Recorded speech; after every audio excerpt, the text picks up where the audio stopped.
Hey guys. Okay, let me switch the camera over here. It's kind of hard. I guess I need multiple cameras and a keyboard for that. And I don't have that kind of setup. So I used to broadcast by the piano. That's for years I was doing that. So all of my stuff was next to the piano. So I would give you a couple hour lecture next to the piano, then I don't have to worry about not having a piano next to me. So anyway, hold on here. Okay, I guess it's okay. I thought it was like shutting down on me the camera. Well, welcome guys. Easy sassy Dell missed the intro. Well, you can watch replays, only a couple of minutes.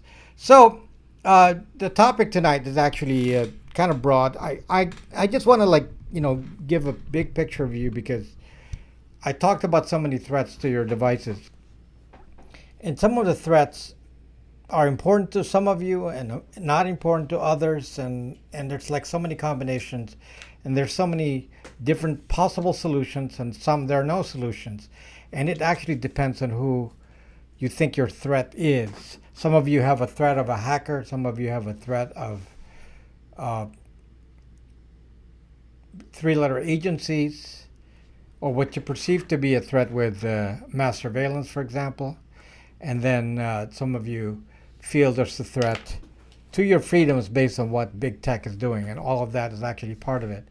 And we need to discuss that because depending on what it is you're trying to accomplish, it requires a completely different solution. So I just want to make sure that tonight we kind of handle that because it kind of defines if you need the Google phone, a VPN, no phone, a voice over IP. There's so many solutions. You should be only in a computer, things like that. And it's really different for each and every one. So it's not so simple as giving, a one simple solution for all, because it doesn't work that way. So I'm going to clarify that tonight. And there's some things in the news that really bother me. And I'll start with that in a second here. But first of all, this session here is only 30 minutes about the topic that's on the title. After 30 minutes, then we shift to Q&A and you can ask whatever you want. So some of you are saying that the videos are too long when I go into the live stream. Not the case. You can cut out 30 minutes. It's your choice. The topic is fully discussed within 30 minutes. And then after that, we go to Q&A. And Q&A is really for you to come to me and ask questions that I can't answer in the video because maybe it's too specific, or maybe I haven't covered it yet, or it's in a video that's been covered before.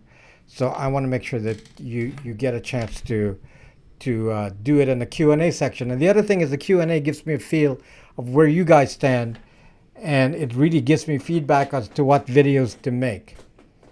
So just 30 minutes of the actually less than that, because there's intros and everything, so you can cut out the first couple of minutes anyway, and then you can get to the meat of it. So just to again clarify what I'm talking about with threats. So we have different threats, and a lot of the threats actually happen on your phone, of course. It's kind of a change. In past decades, the threat has been different, and now that the young generation has kind of, since 2007 or so, has embraced the mobile phone and mobile apps. So everything has been tied to this little device here, and these devices have really become powerhouses of surveillance, and it's just pretty amazing actually. How far they've gone with surveillance on these, and most of you don't complain. As I told you in the last video, there's now the threat that this actually never shuts down. Never. As long as there's still battery power remaining, then it can broadcast something. So I'm going to explain that element of it in a next video. talking about the different networks that are actually evolving to communicate whatever the content is on some of these devices. So that'll be in the next video. But right now, I'm just going to kind of give you a big picture of what we should be thinking about when it comes to these threats. So when it comes to a hacker threat, and some of you are coming to me saying you've been hacked. To be honest with you, 90% of people who come to me and say that they've been hacked, 90% of those people have not been hacked. It's very hard to hack a modern mobile phone. Like this one is, this is a Pixel 4a. This is running AOSP Lineage OS. And it's very hard to hack a mobile phone because of the security measures put in by iOS and by Android. The AOSP has all the security features. So Android open source project. This is not even the Google version. This is just the standard version that's used by AOSP. These have actually been tested by cybersecurity experts, and they're very hard to hack. Very, very hard. In most cases, the only way to really hack your phone easily for a standard hacker, I'm not talking about a state level hacker here, I'm saying a standard kind of hacker, is to get physical access to the phone. And if you don't have any security code or anything to the phone, then yes, somebody can install a rogue app on here that can do things. So a lot of that is related to physical access. I don't actually know, at least directly, how I could hack an Android or even iOS phone actually, beyond some of the stuff that's being done by the NSO group, the Pegasus hack, the Israeli company, because that's actually a little bit different, because that's a different kind of threat. So that's what I wanted to explain to you, that a standard hacker doesn't have the resources to do a Pegasus kind of threat. The difference is that the information available to the NSO group is likely from inside information. There are actually backdoors. So every phone has a baseband modem. The baseband modem is the one that connects to your cell tower.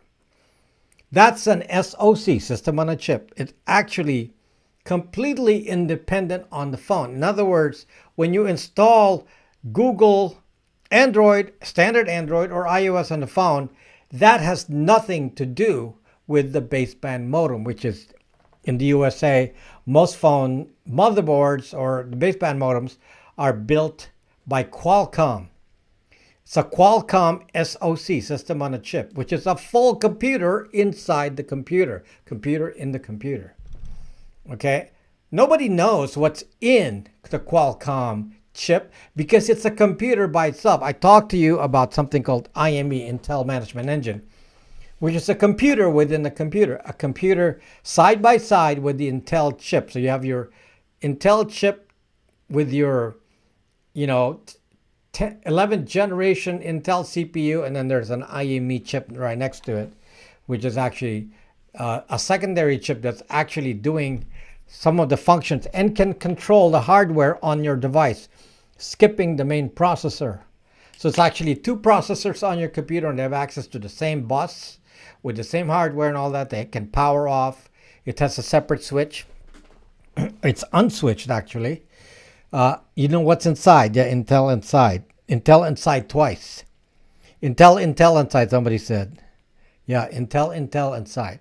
So it's kind of similar. A phone like this, has a Qualcomm chip in there, and the Qualcomm is a full computer.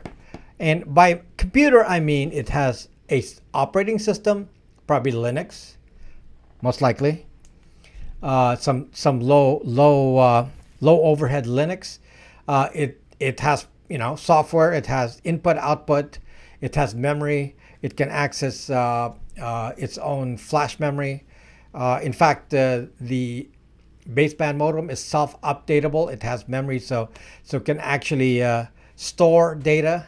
It can interact with the SIM card independent of the OS, Android and Windows, meaning the standard OS that we deal with. The ones that we deal with, that OS with the standard user interface is not what I'm talking about. That actually has no access to what's going on inside the baseband modem. So the baseband modem is a different kind of threat that goes beyond hackers, standard hackers, because we don't really know what goes on in there since it's not documented.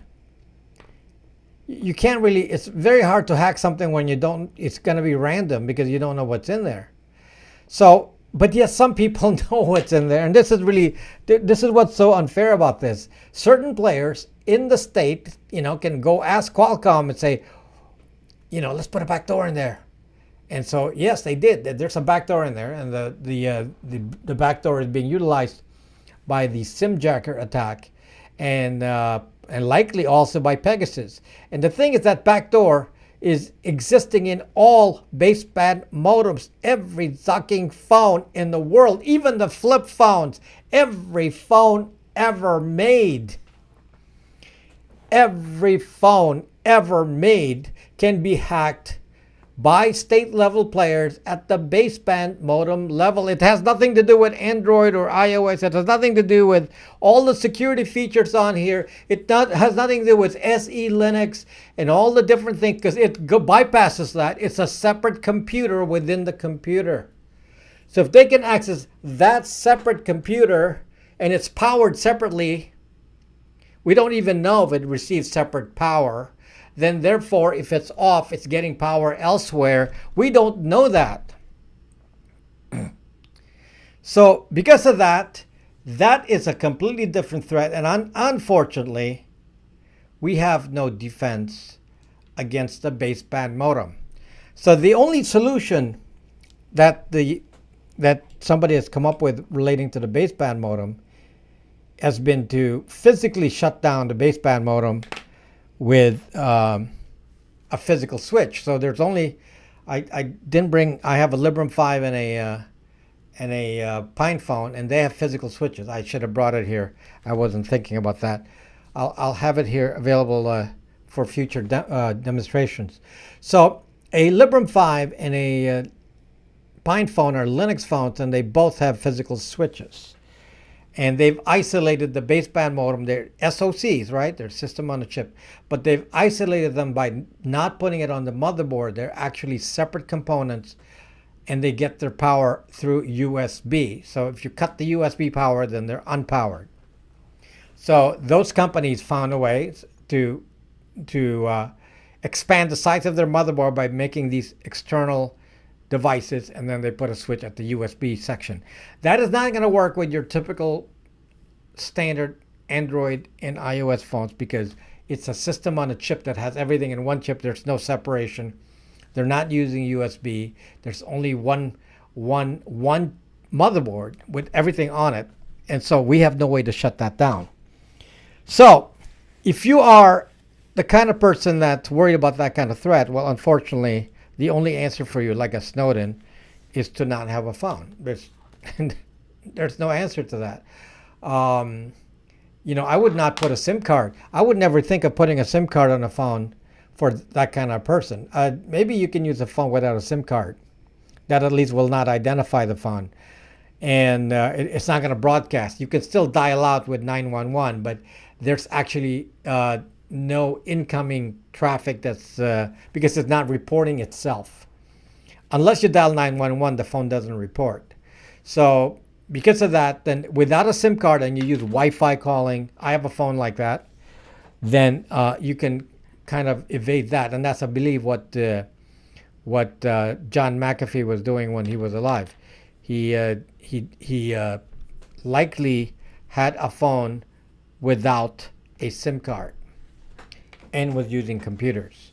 So I just want to make sure that we understand that threat, because some of you, interject that comment. Oh, well, you can't solve it. You're being spied on anyway. Well, the power's on.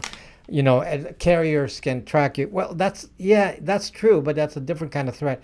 It's not something that can be accessed by hackers. It's not something that can be accessed by big tech. It's a completely different threat. Now, some of this is a little bit connected because I don't know if you've been reading the news, but the Department of Homeland Services, DHS, released a bulletin that says, beware of domestic terrorists. And I don't know who the domestic terrorists are. Apparently, it's many of you. So, I don't know who runs some of these, three-letter agencies. Clearly, they're full of. I've got to be careful here because some of you will not like what I say, but I don't really care because, it's got to be said. Many of these three-letter agencies are run by deep state operatives. They're believers. They believe in something.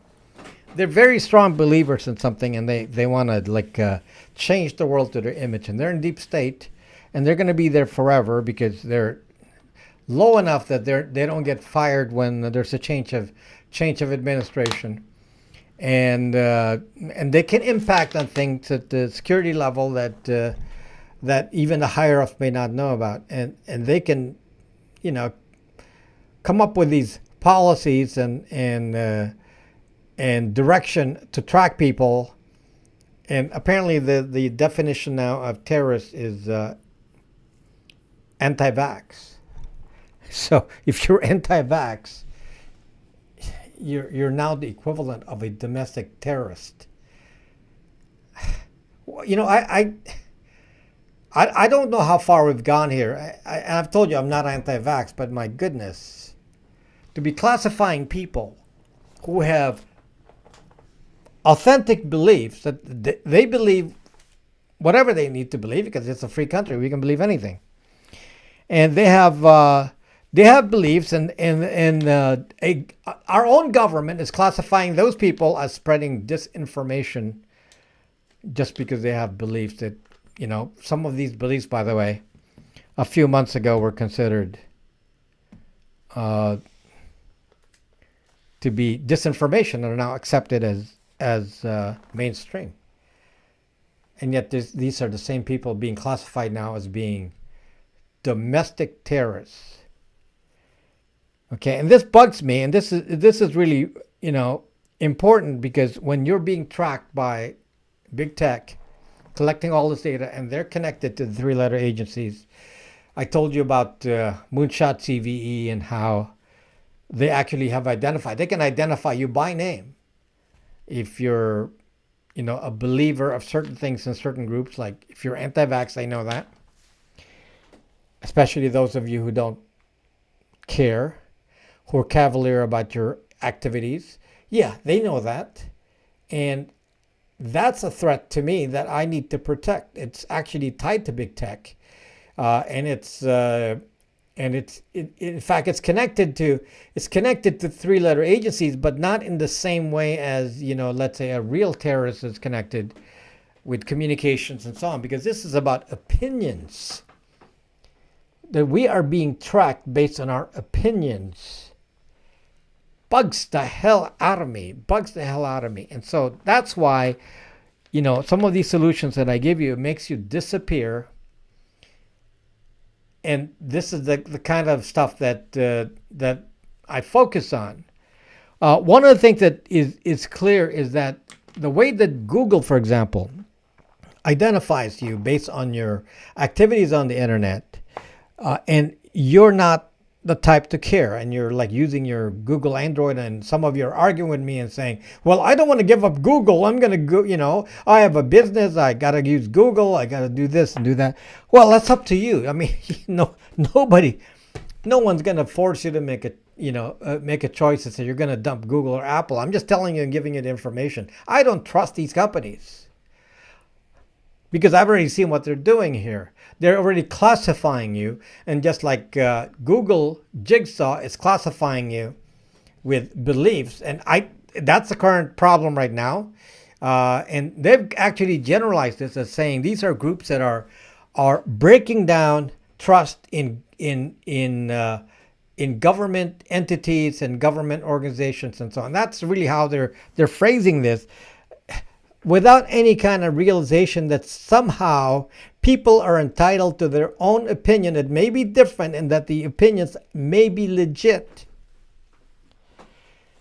It's like saying nobody can, if you're not following me, you cannot have a legit opinion. You cannot have. That's what the government is saying to us right now, at least these deep state players. And that's basically the gist of what I got from this DHS warning that said, well, yeah, they're going to be weirdos. They're always weirdos. Imagine doing a heightened security domestic terrorist alert. Heightened. And they don't even have anything specific. They're just saying, well, there's a lot of, issues in society where we are all disagreeing here. And nobody wants to listen. Nobody wants to say, well, maybe the reason is because you're forcing an opinion without allowing people to speak. You're censoring, you're blocking, you're killing platforms, you're doing all this, and you don't think there's any consequence to that. Well, and then they're saying, well, these people who do this, they're domestic terrorists. Wow, that's complete evil in my mind. So my solution, we gotta get out of their sites. You don't have to get out of their sites. You just have to have your identity disappear. Now, obviously, the first thing I suggest, because your identity is tied mostly to your phone. A lot of the identity today is tied to this. If you use a computer, you actually have, less issues. If you're relying on the computer, buy computers, guys. Yeah, they may have IME, they got, spy devices in there, but buy computers because they can't track those as well as they can track these. They can't track identity as much as they can track my goodness, the iPhone. iPhone that's emitting locations. But we're doing elliptical curve encryption. Yeah, right. The location is not encrypted. Oh, yeah, but it's elliptical curve encryption. You got to go to iCloud and go do some. They got to do the match. Okay, it's a lot of BS, guys. I can give you a lot of BS like that too. I can come up with a lot of things to tell you how I can convince you that something is right by giving you a lot of fake words that don't mean anything.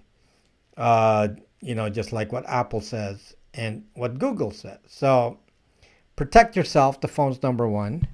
Beyond the phone, the other thing that I tell you to protect yourself with is a VPN. Now, one of the interesting things about the phone, some of you say, well, can I ruin a phone against the threats I'm talking about? Can you ruin the phone by installing things on it? The Google phone, by installing things on it and making the phone unsafe. The reality is it's very hard to do. It's very hard to make the Google phone unsafe. And the reason is you can't install Google. So you can't really do much to it. If you go to Gmail or Google on the browser, temporarily you can cause a slight problem, but there's still no identity because it doesn't give the IMEI or that kind of information about the phone. That's not revealed. So it really has very limited access to a lot of stuff. So to be honest with you, there's not much you can do with the Google phone. So what if I load all these apps? It doesn't matter because I never logged into this phone. This phone doesn't know who I am. I've never logged into it. And I use a VPN or cell data, so it can't even get the IP. That's what the VPN is for, is to hide the IP. If you're in cell data, you don't need a VPN. So if you're on the road, no, you don't need a VPN on the road.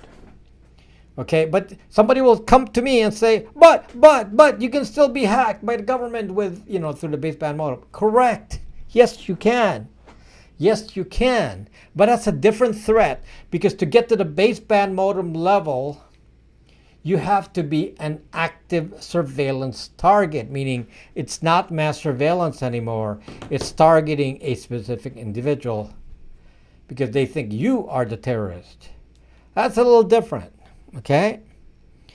if you're that kind of target, you dump your phone or you don't use a SIM card. Do not, don't. If you're at that level, you shouldn't be using a phone. Snowden doesn't use a phone. Assange doesn't use a phone. At that level, you do not use the phone. If you do, you're stupid. McAfee didn't use the phone, and certainly no SIM card. Okay? So yes, you understand the level. If you're in active surveillance mode, they're going to use Stingray, they're going to use the baseband modem, they're going to hack you with Pegasus. They don't even, the U.S. government does not need Pegasus. And some of you say, oh my gosh, Pegasus is a Israeli company. So if we shut down that NSO group in Israel, then we'll be safe. Wrong, because the baseband modem, I'm sure, is hackable by U.S. three-letter agencies. I am certain. Okay, now how they managed to do that, maybe somebody who worked for Qualcomm now works for them. Inside information. Maybe Qualcomm shared it openly. I have no idea. The fact of the matter is it's happening. So that's a different kind of threat. So don't confuse the threats with baseband modems and the kind of stuff I'm talking about, which is just making this identify you. If the phone doesn't identify you, there really isn't much that they can do. They can't really associate to anyone. So you're on your phone and you're doing things that are, not in the approved list of things you should be doing according to three-letter agencies, meaning if you're not on the side of, if you're not on one side, so that's 50% of the population. If you're not on the 50%, then you must be a bad person, and we need to go watch you. So they're going to watch you, and they're going to say, well, how extreme are you on both sides? Probably. If I were them, that's what I would think. And then I would watch those who are, depending on how far you are, in the center left, center right. The further you are from the center, then I'd probably track you if you're on the opposite side. Somehow you never get tracked if you're on the far left. I don't understand that. I really don't. But that's, back in the old days, that was the target, the far left. So it changes. But I don't know why the personnel of the three-letter agencies have changed. They're now all the same. They're actually, I don't understand what happened. What happened to our government where, we don't even have a balance of opinion inside the three-letter agencies. They're all on one side now. What caused that? Well, I guess there's a tendency for one side to tend to work for the government more, but I don't really get it. I don't get it. So if you want, you don't want to be, you don't want to contribute to their data and don't want to be participating in this. Well, pay attention to what I say about privacy, because then we all disappear. And the fact of the matter is, when you disappear, you have free speech. It doesn't mean you don't talk. You just go everywhere and speak without an identity, and you can say whatever you want. You just don't get identified. Okay? And that's really what this is all about. So just the identity side is what I'm trying to say is the big issue. Well, thank you. That's our half an hour topic for tonight. And then we can continue on after the sponsor announcement here, which is Linode. So I'm, of course, talked to you about Linode many, many times. And Linode is my cloud service provider, provides all my servers. If you have websites, you would go to a site like Linode. What other options are there? Some of you go to GoDaddy, some of you go to Amazon AWS, and many, many millions of, small ones, Cloudflare, this, that. There's just so many of them. And I've actually been on all of these cloud platforms. I've tried them all. And I myself was on many. In fact, I was running servers on so many different platforms. It was hard to keep track. But some of them are really bad with tech support, very mean with the way They communicate with you. They don't provide good tech support, and worst of all, they're very expensive, like AWS. AWS, very expensive. So you want a bargain with good service, go to Linode for your cloud services. Okay, now let me start reading your comments. Last week, by the way, I answered some questions about the new Brax phone. The Brax phone is coming out March 1, and I think that is on schedule. So I'm booting the Brax phone there. It's actually changed the way we booted it, but yeah, this is it's going to be ready, and it's almost ready actually. So we still have some changes to do on the icons that are done already, but I have to update this phone here. And I answered some questions last week on it, but somebody complained and said, "Oh, is this an infomercial?" Goodness, guys, you don't have to buy anything from me. It's like I'm providing a free service here, but I'm also providing solutions. So, I can't just tell you, "Oh, you got a problem, solve it yourself." Solve it yourself. I've been looking for solutions. When I sell you a Google Pixel and install Android AOSP on it, de-Googled I mean, which is what it is, we're just doing a service. We buy the phone from the market, we sell it to you, we install it, we're providing a service. Some of you can do it yourself, in which case you do it yourself. Nobody forces you to get it from me. But not everyone is at that technical level. And even if you were, let's say you're an IT guy, it takes too much time, and you will say, well, I got other things to do. I can make money doing my programming. I don't need to worry about that. And some of you do buy it from me, even though you're very, very techy. Thank you, NM@. Thank you so much.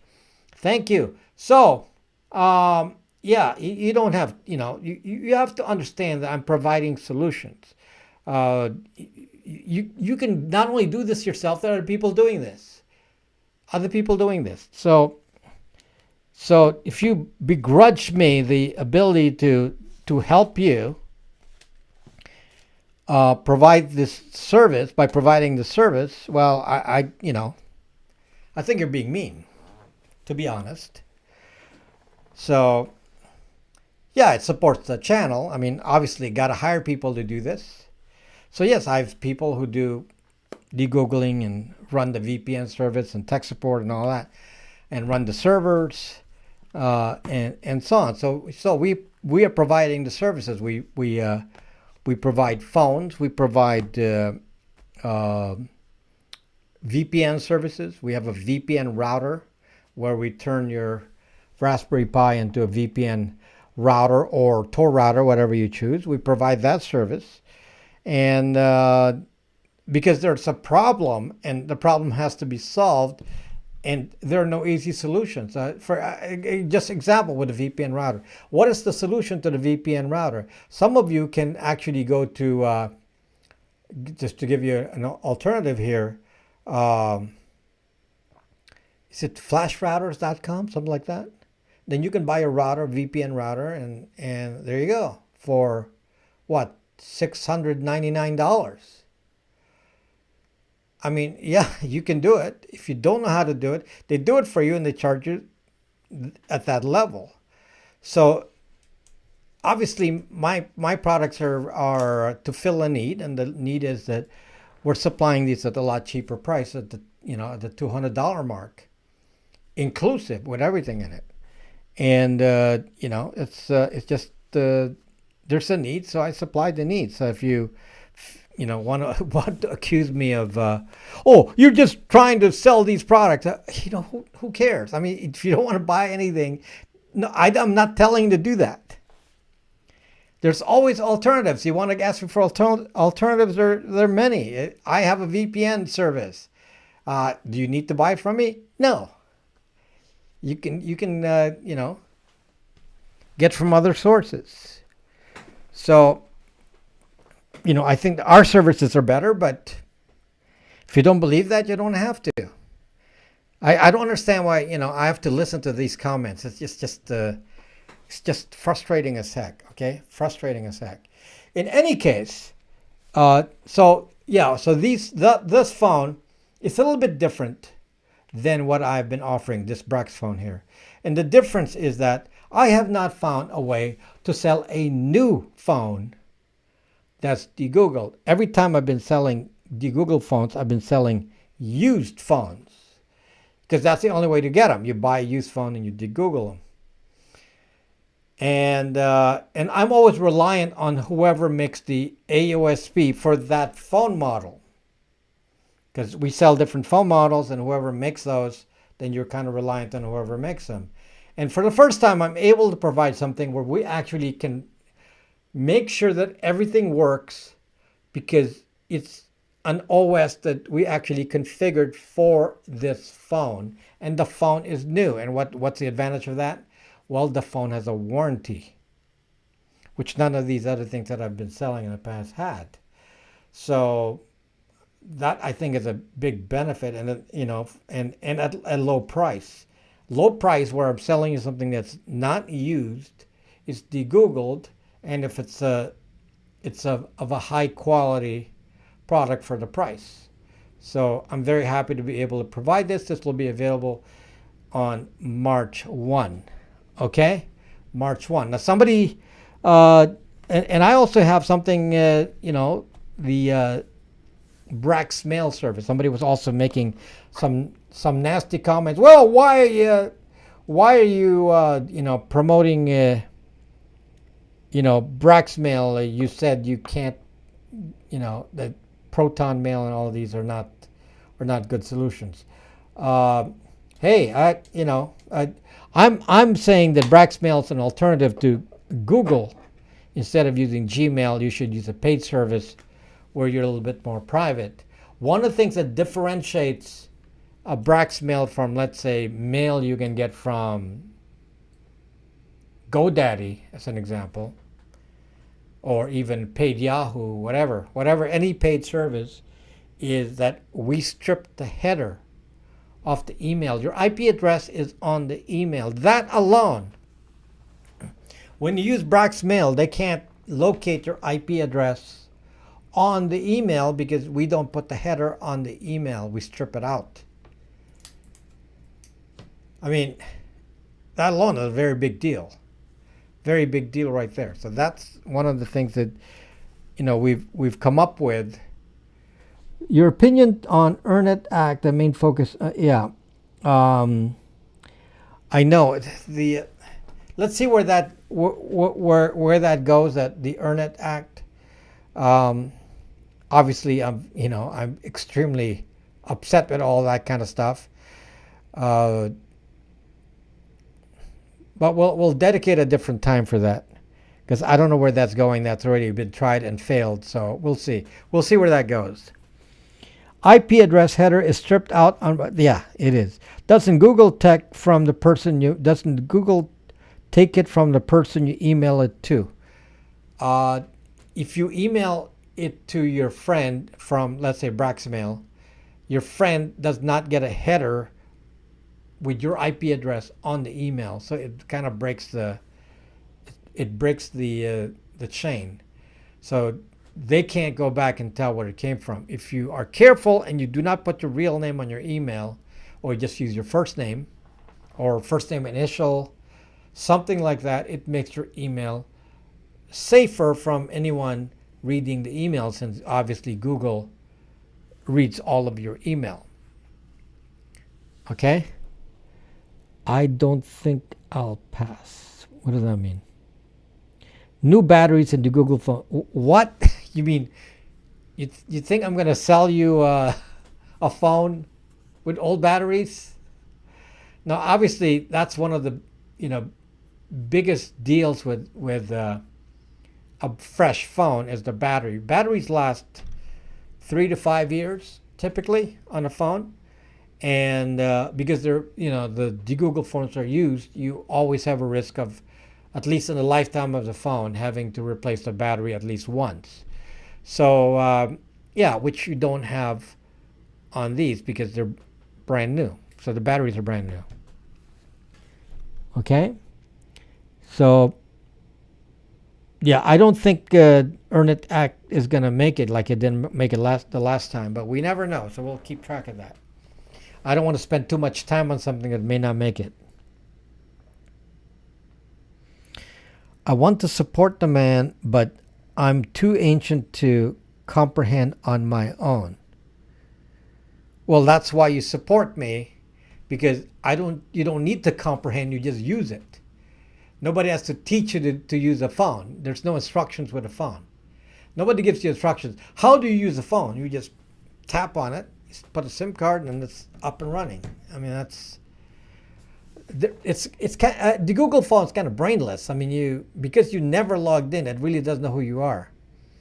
I mean, some of you don't get this, but if you use an iPhone, then you log in and you give it your Apple ID, and then it knows who you are.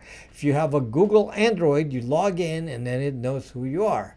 And they can match it to your computer, to your browser, to everything you log in, to YouTube, everything you do.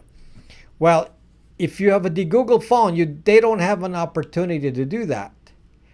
There's actually no place to specify it. And even if you do it on a browser on here, if you reset the cookies, it actually deletes it anyway, so it just disappears. It doesn't actually get the identity of the phone, which is the IMEI. That's the specific identity of the phone. It doesn't have that. Like I said, I don't get it. like I said, it doesn't need much. What is there to get? To be safe, lose the identity on the phone. How do you lose identity on the phone? Get a de-Googled phone. You don't get that? What is there to get? Get a de-Googled phone. What is a de-Googled phone? Well, you can watch a video what a de-Googled phone is, but it's a specific kind of phone running Android AOSP. Okay? Which we will sell these brand new, the Brax phones. So coming March 1. March 1. Will you get on Rumble? Why do I need to be on Rumble? No comprende? You want one? I have not needed to use a smartphone. That's all. Oh well, if you haven't used a smartphone, are you using a computer right now? Well, then you're already done. If you're not using a smartphone, you are all set to go. That's it. You should get a VPN, but that's about it. If you don't have a smartphone, you've already solved 75% of the problem. Yes, the Google phones have GPS. The Apple phone, great thing. Yes. Would you charge to de-Google? What would you charge to de-Google my phone? It's in my store. There's a charge to de-Google the phone, but which is reasonable. But we can't do all phones. It's kind of a limited set. We can do mostly Pixels and Motorola's and OnePluses, some models, and the rest we don't do. Like we don't do Samsungs, we don't do Xiaomi's or any unusual phone model. So, so it's kind of limiting to do that. So if I were you, at some point you might say, just get a different model phone and just dump your old phone or use it as a secondary phone. One of the things that you can do, some of you say, well, I can't get rid of Google because I'm just so fond of Google. It's so important to my life, but I need to do Google. Well, you can use your phone as a secondary phone and then you leave it off most of the time. If your Google phone and you do it and you hotspot it to your de-Googled phone. And then when you're doing Google, you can use that phone, but then when you're not doing it, you turn it off and then it doesn't accumulate data. Of course, we know that phones are still tracking you even though they're off, but then comes the next solution. So yes, so this was on my last video. This is the one I recommend. I want to show it to you. This is a Faraday bag. Faraday. So some of you are saying, I'm from Europe. I don't understand what he said. Faraday bag. Okay. Faraday was the guy who invented a lot of stuff related to electricity. You can read all of your history and find out what he taught you. But let me just show you what this device has. So this itself doesn't protect anything. Okay, what protects your devices is the stuff in the middle, and that happens to be copper. So this is copper, polyester copper. So it's like polyester with copper. So they're able to make it into a cloth. But this is a very, very fine weave. There's some that are not very fine. If you go into Amazon and look at the different Faraday bags, some of them are like crisscross patterns of more like a mesh. That is not good enough. This one is actually very fine mesh. You see, it's pretty much like fabric there. And then when you close it, see there's an overlap. When you close it, then it folds over, so there's no way to leak. So when I put a phone in here in the inner, because you can put a phone on the outer side too. But if you put a phone on the inner side, and by the way, you can just look at the size of this. It's big. I can put several phones in here. Here, I'm going to put, here, I got several phones in here.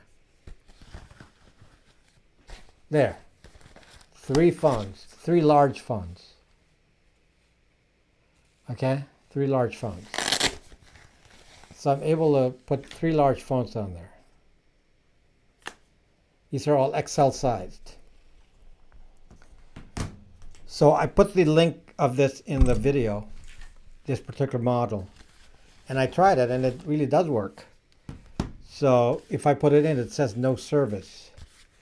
So but giving an idea of size, is, it is kind of big. So this is my smaller phone. This is the Pixel 4a, which is small sized. Just to give you an idea, that is much larger than you think. Okay, just to give you an idea of that. Prove, please. Well, I already said. So here, right now, it has T-Mobile service. So I'm gonna stick it in here, and then I'm gonna close it. Okay, so now my phone's in there. We're gonna leave it in there for a while, and then we'll check. So Brax Phone is $379 plus shipping, which is $11 in the U.S. You're wasting too much time on reacting emotions to stupid comments. Try to be more efficient and answer the best comment, especially super chat. Stop the fluff. Way too much fluff. Wow. That was so much fluff just even reading that.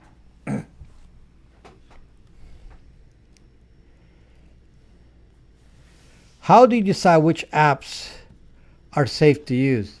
Are they Google apps? The threat is kind of limited. Which apps are able to accumulate data in a big way? It's actually limited to just Google and Facebook. So that's it. So if they're not Google and Facebook, chances are they're not going to collect anything. Okay, when I took it out, it says no service. Well, I didn't leave it long enough, so it's still, right now it got service immediately. But when I pulled it out, there was no service. I'll put it in again, because it may need like a long time to time out, because it's probably retrying the connection. Do you guys have any opinions on the best graphene calculator ROMs and operating systems? Find an app. Do you need to actually get any kind of special hardware for that? Just get an app. How many permissions do they require? Who makes these apps? There are many, many bad apps, okay? But one of the things that make the Google phones different is that if the Google phone does not have an identity, then the data becomes useless. You see, in order for the data to make sense, the data has to be matched to an individual. And that's what makes the Google phones amazing, is because they're, even if they collected your location, they don't really know who it is. Because, first of all, there's no central entity collecting it. So yeah, individual apps can collect some data, but they can't collect it en masse. It's not the same as, let's say, an Apple. Apple collects data from every single iPhone, and so they can actually map where all the iPhones are. Regardless of what they tell you about so-called encryption, more fake stories when they don't actually encrypt the actual raw data. They say they encrypt the identifier, which is BS. Okay, so on the Google phone, there's actually nothing to attach the phone to as a unique identifier, and that's really the important point. Unique identifier. Knowing that it's a Pixel, so my phone that's in here is a Pixel 4a. Well, I mean, there probably hundreds of thousands of Pixel 4As. Okay, so what is that going to do? Saying, well, I'm one of 100,000 Pixel 4As. Well, that's not going to identify anyone.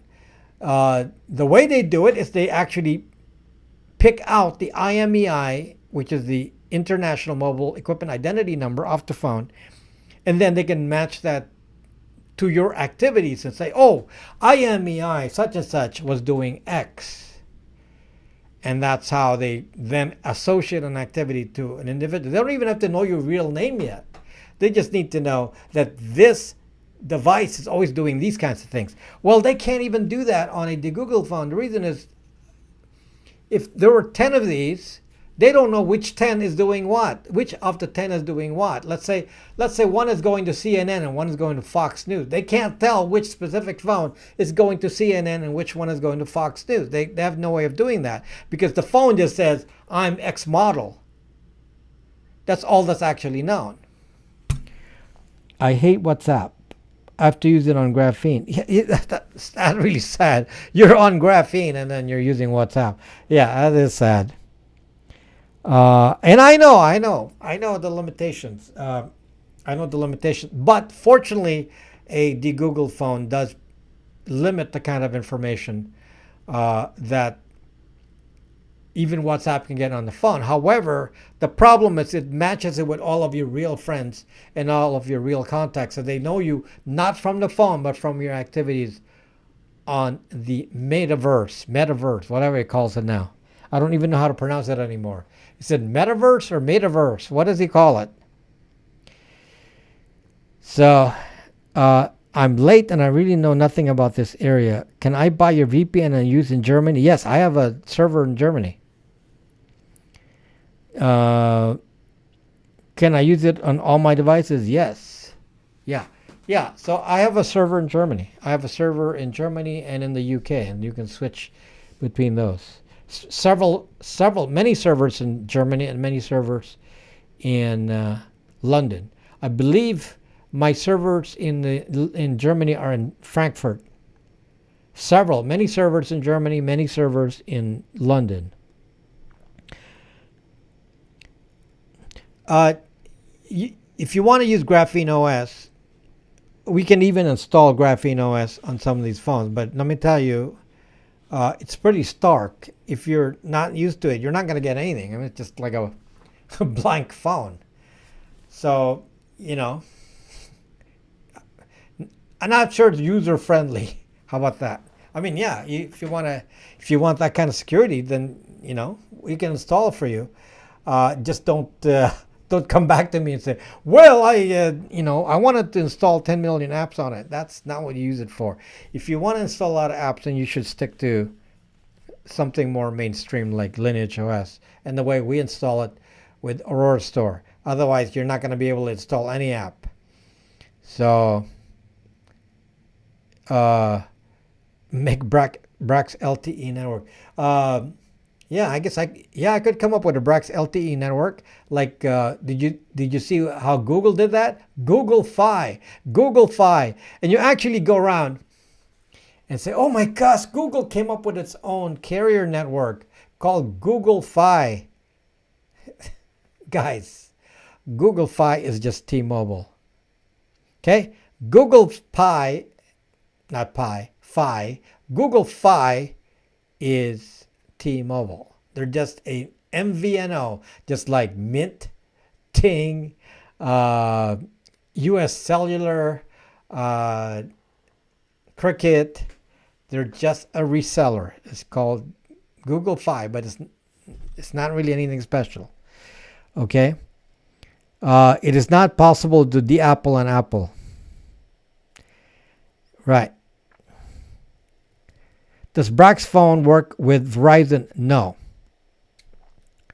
The negatives on a Brax phone are, because there are negatives, it doesn't work with Verizon. It works with any place else in the world. The only limitation is in the U.S. with Verizon. It's very specific. U.S. Verizon. There's no limitation anywhere else in the world. None.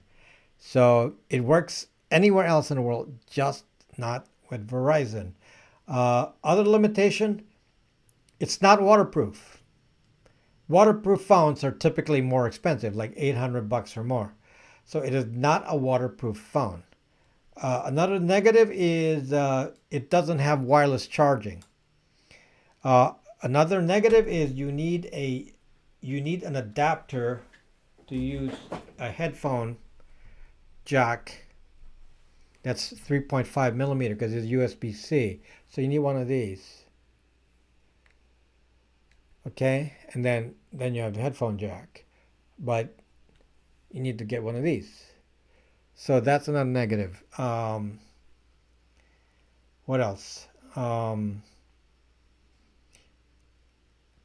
There are actually not that many other negatives because it comes with 2 SIM card slots, memory, comes with 128 gigabytes, very nice camera, 48 megapixel back, 25 megapixel front, which is very, very high. So yeah, so we're talking about a very nice functional phone that's fairly inexpensive. So yeah, so the one that's being sold as a Freedom phone, yeah, that's would be in the same class, but I think this would be better than the Freedom phone. Why can't you make them to be used on Verizon? You can't, because to use on Verizon requires Qualcomm chips.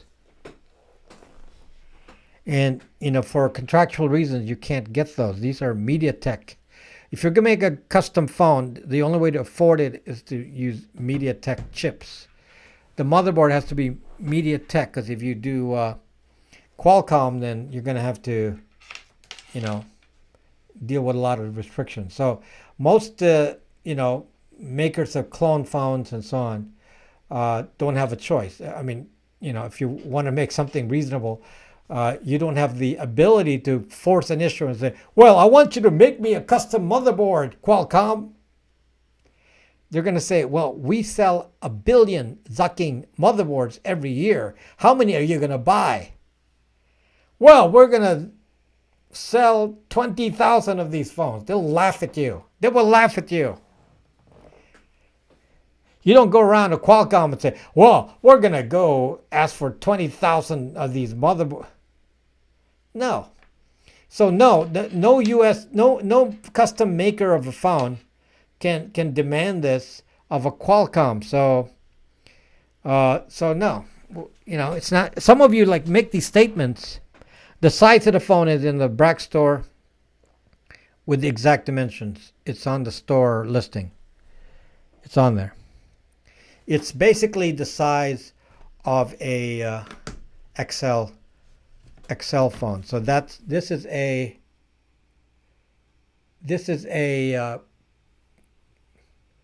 Pixel 3 XL. I would say they're identical. Here, let me take it out of the case, but it looks pretty much the same.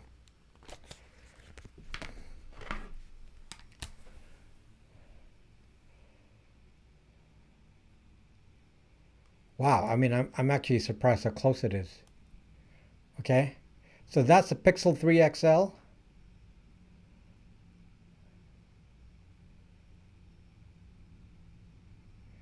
This is just ever so slightly thicker, not by much.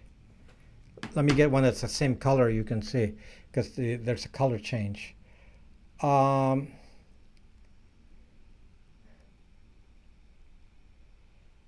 Yeah, I mean, my goodness, that is super, super close. I think the Brax phone is larger by,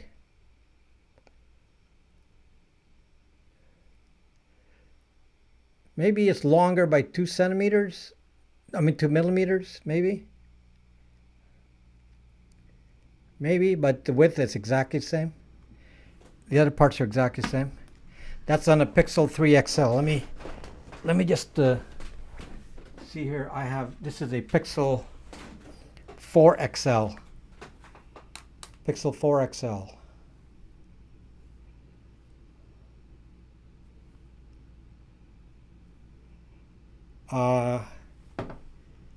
Wow.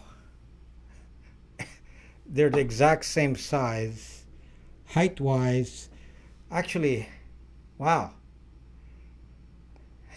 They're almost exactly the same.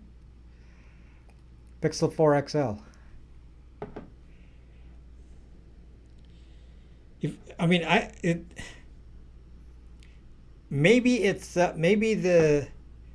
Maybe the Brax phone is thicker by a millimeter. Maybe I can't even tell. I mean, look. Just to give you an idea, even the thickness is about the same. Really, really close. Even the thickness is almost identical. So anyway,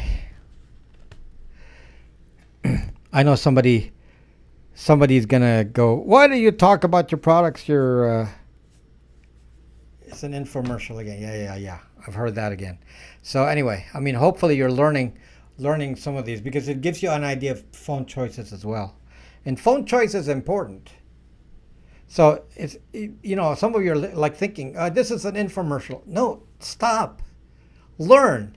There's a reason why, I talk about these kinds of phones, because this is the only way I know to defend ourselves, as most of the spying and surveillance and mass surveillance and tracking of each one of us by big tech and even solicited information by three-letter agencies is because of the phone.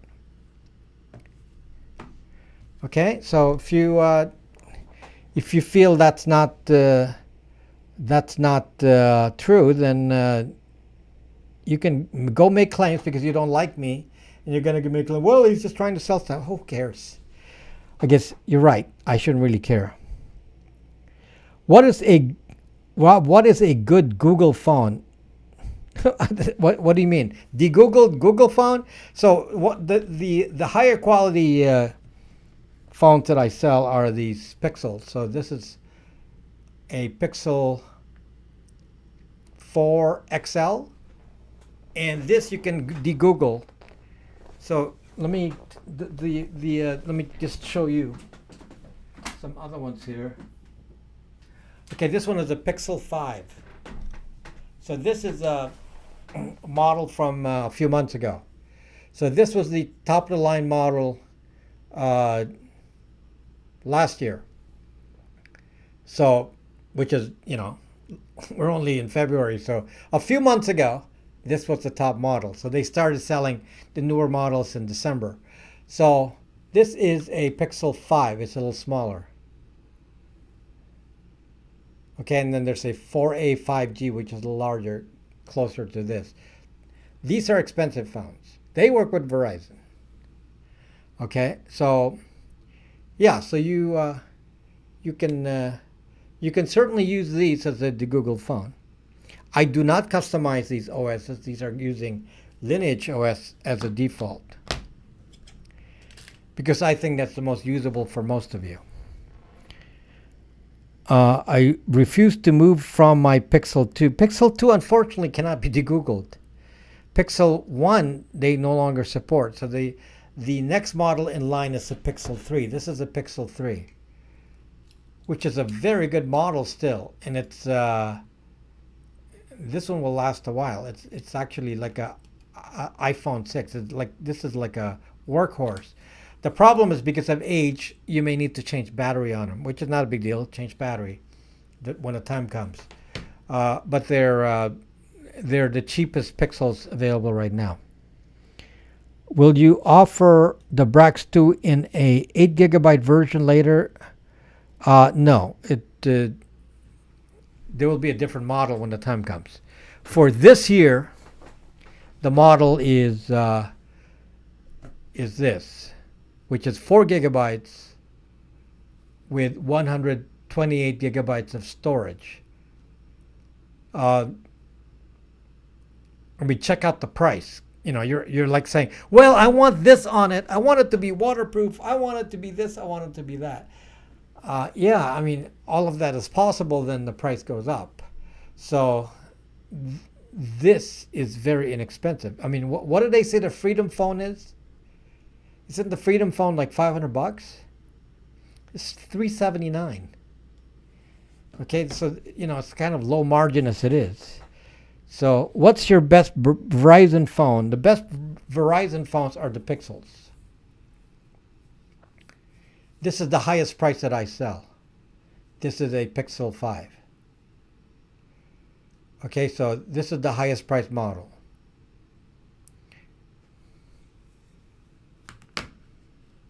Why do Google want waterproof? Not all the Google phones are water. In case you didn't know that, not all Google phones are waterproof. For example, the Pixel 4a, which is last year's model. Do I have one?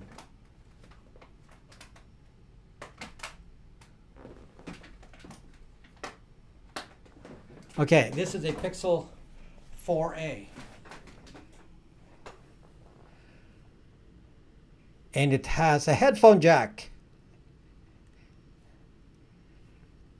And obviously works with Verizon because it's a Pixel. Another expensive phone, but to de-Google, but it's not waterproof. It also doesn't. It doesn't come with. It doesn't come with wireless charging either. So, to be honest, the fanciest ones are still these, which is the Pixel 4 XLs. They have wireless charging and it's made of glass. So this is the heaviest phone. So they're all glass. This is all glass. So it's quality-wise, these are still the best quality. They're also still expensive, even though they're a couple of years old already. Not bounce-proof. There is a few reason water resistance is a good thing. There's a few reasons. Yes, if you drop it in the ocean like I do, yeah, that might be a problem. If you work outside, waterproofing is good. Yeah, so the waterproof phones are the Pixel 4 XLs. I believe the Pixel 5 is waterproof. It's basically based on price. So the actual indicator, I believe this is waterproof. That's the indicator of performance is price. So these are very expensive, and that they're waterproof. They're very expensive. Wireless charging not good for your health. I don't know about that. I mean, that's just induction. Wireless charging is based on induction. It's not. It doesn't like spread RF around you. It's induction. What do you think of Techlore calling Brax 2 phone? He can. Who cares? Well, why do I need to care what other people say? Brax phone not safe. Okay. I wonder what the basis of that. How does somebody know if it's not safe? It's actually AOSP will publish the source code uh, at some point, it has to be cleaned up, as I said. So there'll be a delay in publishing the source code. But yeah, it's AOSP. Yeah, I don't get it. Why, it's like all these channels, like, oh, I'm better channel. It's like, I don't really, I don't need to compare with other channels or need to care. Okay? So yeah, I don't need to care. Obviously, if you want to put me down because you want to get yourself better than me, then you're going to make me sound bad.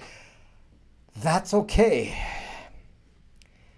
That's okay. So if you're a follower of some group or another, then that's fine. We can't you can't all believe everyone. So at the moment, I believe I am the number one privacy channel on YouTube. I don't think there's anyone larger than me on YouTube, and that's not saying much. I'm not a big channel. I'm just big in privacy. But there are actually no channels bigger than me on YouTube when it comes to privacy. I hope to get bigger so that I can actually be heard, like at the level of a Linus Tech Tips or a Marques Brownlee, because I'm like a nothing. I mean, those guys have like 10 million subscribers. I'm like, what? I'm not even at 500,000 yet. Joe Rogan made you. Uh, Joe Rogan added, to be precise, and I'm very grateful. Joe Rogan spoke about me for 10 minutes, which was fantastic. And that gave me about 5,000 subscribers. Okay, so there. So I have almost 357,000 subscribers. So 5,000 of those are from Joe Rogan. So thank you, Joe Rogan. Did that make me? Well, obviously not, but he gave me, the exposure gave me 5,000 subscribers, which is like awesome. That's makes me grateful. Yeah, it's 5K. So I've been following you from before Joe Rogan. Okay, good. So, yeah, induction is, electromagnetic force. Yes. Can you please go on a podcast with Joe? Joe pays his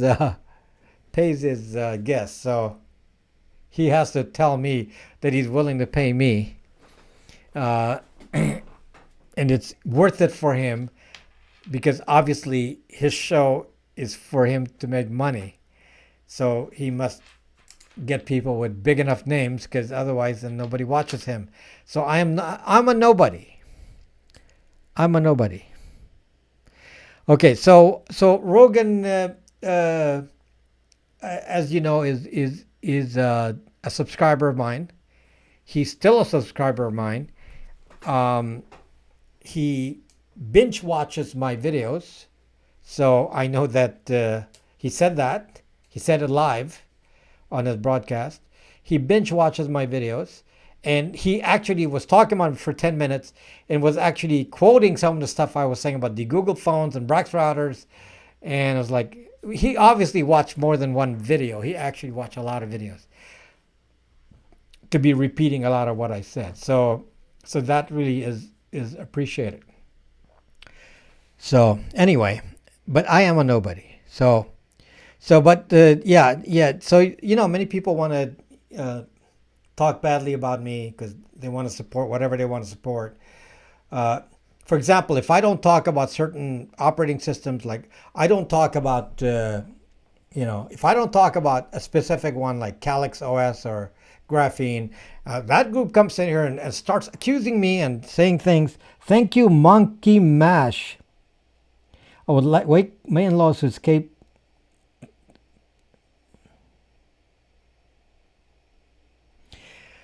Monkey Hash, that's, I mean, we all have families with that, so I don't really know what to tell you. In fact, some of my friends, one of my friends was, you know, from a communist country and came here, and yeah, and you think that having come from a communist country that they would have learned that maybe communism doesn't work well, and no, so they're like what, seeking a repeat of that, huh? Anyway, that's pretty crazy. So anyway, many people are like, in other channels trying, they will always speak badly of me, and I don't really need to care. I'm just I'm more interested about giving you information. I don't really watch any other channel, you know, to give you information. It mostly comes from my own brain, and just because somebody talks about it doesn't mean I'm going to talk about it. Because I'm actually watching what you say and what you have on your mind, and what current events are, and I make my own decision about it, and it's not really tainted by anybody else. I find it kind of amusing when I watch some of these example videos of some of these channels and compare it to what I do, and it's really, really different because I try to give you a lot more detail than they do. A lot of them are just, hey, these are Google's bad, Apple's bad, this and that, and then they don't really dig in and give you the detail.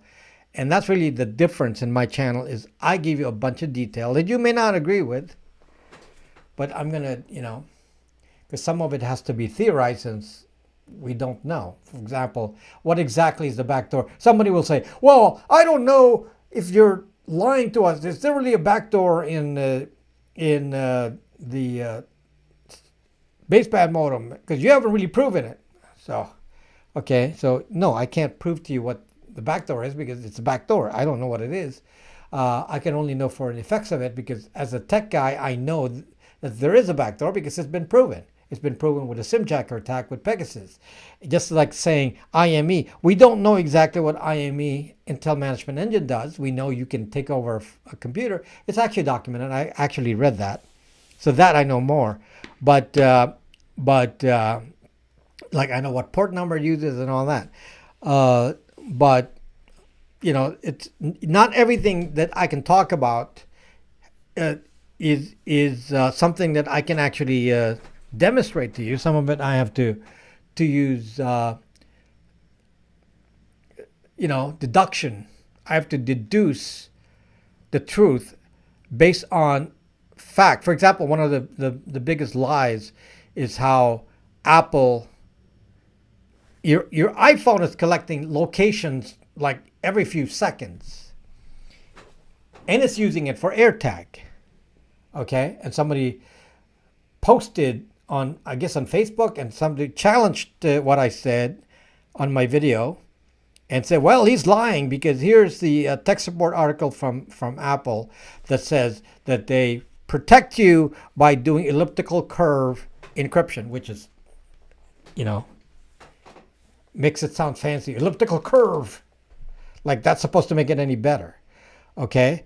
And then it says, well, you have to match a device, and you and the device have to come up with this public-private key with the elliptical curve, and that's supposed to make it better. It doesn't explain that the location is still out on the open, because in order for AirTag to make use of the data, it has to be sent with the identifier of the AirTag and the location which came from your ducking phone, which has to be open. It can't be encrypted because it's going to be shared to many devices. So yeah, they can come up with a story and say, oh yeah, we encrypt it. The problem is your phone is emitting multiple things of data. Your phone is emitting the IMEI. Your phone is emitting the MAC address. Your phone is emitting the Apple ID. Your phone is emitting location, Bluetooth MAC address, Wi-Fi MAC address, all of these pieces of data, locations, Wi-Fi triangulation locations, and so on. So multiple data streams are going coming to Apple, and they're saying, well, we took one of those streams, the AirTag stream, and we encrypted it. Oh, we took the Find My Phone stream and we encrypted that. Well, what about all the rest? Okay? This is what I call a side channel. You cannot actually turn off the kind of data that's being emitted by these phones. I mean, it's horrendous how much data is coming out of this, especially now that you know that you can even get that data even when the phone is sucking off. Phone is off and it's emitting data. So what are you going to tell me? Oh, well, yeah, you know. So basically, Apple said, well, we're taking so much data from these phones, so we got to justify how we do this. And how do we justify? I know we're going to say they're all encrypted. You know, we're going to put, you know, all this statements about, you know, elliptical curve encryption, which is actually one of the worst ones, because there's actually a theory that elliptical curve encryption was developed by three-letter agencies because they know how to break it. You know, instead of the normal prime number factorization that's often used. So yeah, elliptical curve. You know, this has been a dispute if that's actually something that the three-letter agencies can break. So anyway, that's neither here nor there. That's, you know, that is for other people to debate. My point is that saying that you encrypt one thing or other pieces of data are not encrypted, and you can combine the data, is a way to just make it seem to you, the consumer, that they're actually doing it for you when actually they're not. They're just trying to say, well, the phone is capturing so much data, we need to make it not sound bad. That's really what it is about. The phone is collecting so much data, let's come up with some marketing ploy to make sure that everyone thinks it's not bad. And that's what Apple did. So they're going to come up with a lot of this that is just not sensible when you actually think about it. Not sensible. Like encrypting something and say, well, it's encrypted. But you encrypted it, Apple, so you can decrypt it. It's like, does that make sense to you? If you encrypted it, you must have the key to decrypt it. It is not possible to encrypt something if you don't have the key to decrypt it. The only other way to encrypt something and decrypt it that you know is safe is if the encryption and decryption happens at the device level with nothing in between. If the encryption happens in iCloud, zuck you, Apple. It's not end to end. I don't care what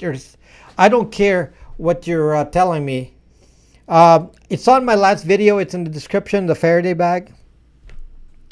The link is in the description on my last video. Okay, so anyway, just Ghost of GG.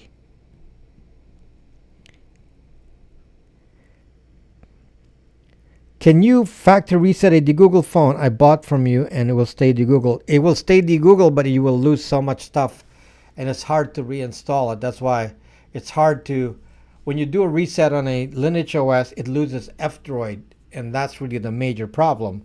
Without F-Droid, you can't install anything, so you got to learn how to install all that. So it's a bit of a pain. I figured out how to do it, to instruct somebody how to restore it, but there's a lot of steps. So I don't recommend. Yeah, it's still de-Googled, but it loses F-Droid. Now, in contrast, the Brax Phone does not lose F-Droid. F-Droid is factory provided.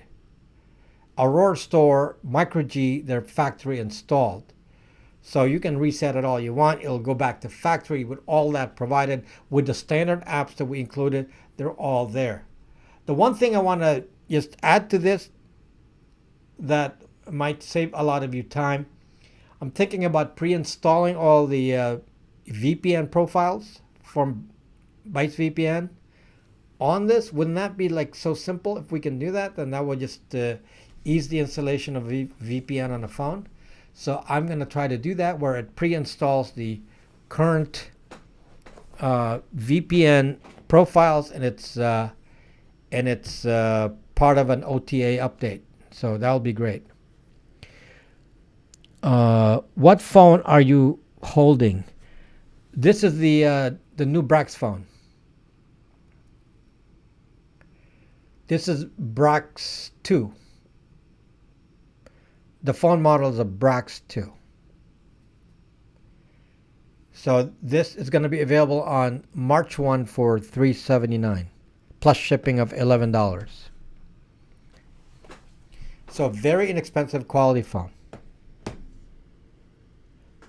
So yeah, everyone everyone knows that the hardest thing to install on a phone is the VPN profiles, because you got to download it to the phone. So just like trying to think about the best way to do that, and we can actually pre-install it.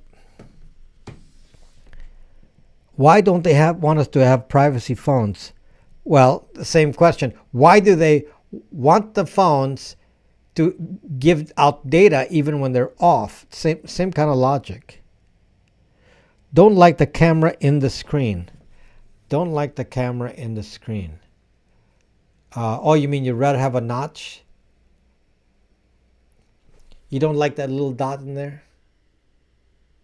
You'd rather have a big notch in there? Yeah, I mean, I prefer the small one instead of a big notch,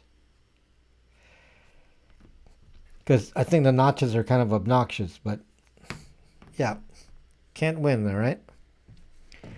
Please tell a good alternative to Google Photos. I mean, why do you need Google Photos? Store it on your own computer. Why do you need to store it anywhere? Store it on your own device. Attach a USB to this, store it on your own device. Okay, I'm out of time. So I have to end the stream now. Thank you guys for being here. And I have to keep this to exactly 1.5 hours or people start screaming at me. So yes, it can have a micro SD card and two SIM cards, dual SIM. Okay, thank you for watching, and I'll talk to you in the next video, hopefully released on Wednesday. Bye-bye.